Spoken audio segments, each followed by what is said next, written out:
Olá! Hoje iremos analisar a situação financeira da Magazine Luiza.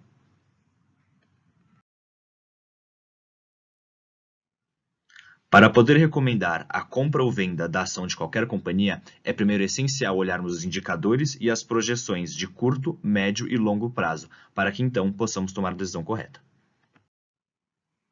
A Magazine Luiza é uma das maiores redes varejistas do Brasil, contando com mais de 1.000 lojas espalhadas por todo o país e empregando mais de 30 mil funcionários. Nos últimos anos, recebeu grande notoriedade no mercado financeiro por ter tido suas ações supervalorizadas. Um dos indicadores mais importantes a ser analisado é o índice de liquidez, que demonstra a capacidade da empresa de transformar seus ativos em dinheiro. Fatores da liquidez da Magalu que podem animar os investidores são tendência de alta na liquidez da empresa, a estabilidade que a empresa teve em sua liquidez nos últimos anos e a proporção dos ativos que é significativamente maior do que a dos seus passivos.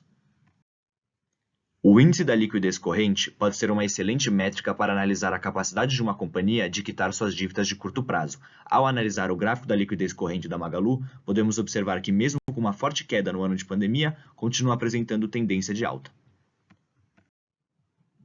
Outro bom indicador para analisar a capacidade de uma empresa de quitar suas dívidas pode ser o índice de liquidez seca, que apresenta resultados semelhantes ao da liquidez corrente, ou seja, mesmo com uma forte queda na pandemia, continua com tendências de alta.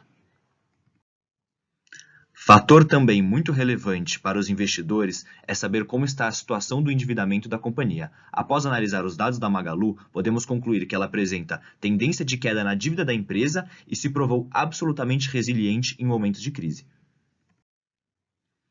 Ao analisar o gráfico do endividamento total, podemos observar claramente um comportamento de queda ao longo dos últimos 5 anos. Já no gráfico do índice de dívida sobre capital próprio, podemos observar que, nos 2 primeiros anos, a empresa demonstrou uma queda muito acentuada, e já nos 3 seguintes, uma queda mais branda, mas ainda assim constante, demonstrando uma possível boa situação. O gráfico do índice de endividamento sobre o Lagida pode indicar a situação do endividamento da companhia em relação a seus lucros, e ao analisar os últimos 5 anos, podemos observar também uma média de tendência de queda, mesmo com o período da pandemia tendo piorado um pouco.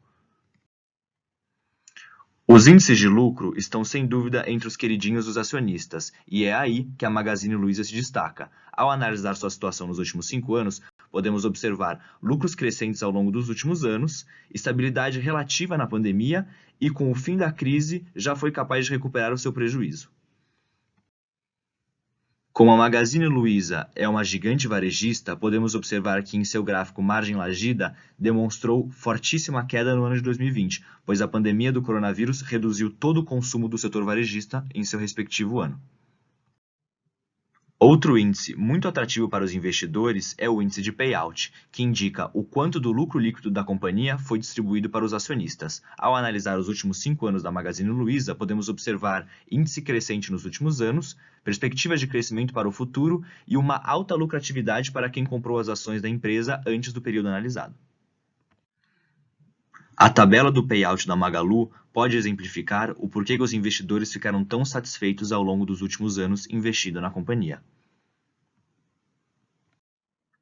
O gráfico do índice preço sobre o lucro pode indicar o otimismo do mercado em relação à companhia e mostra o quanto a Magalu supervalorizou ao longo dos últimos anos.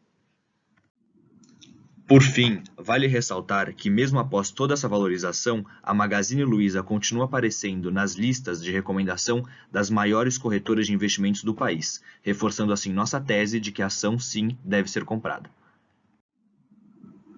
Obrigado por assistir.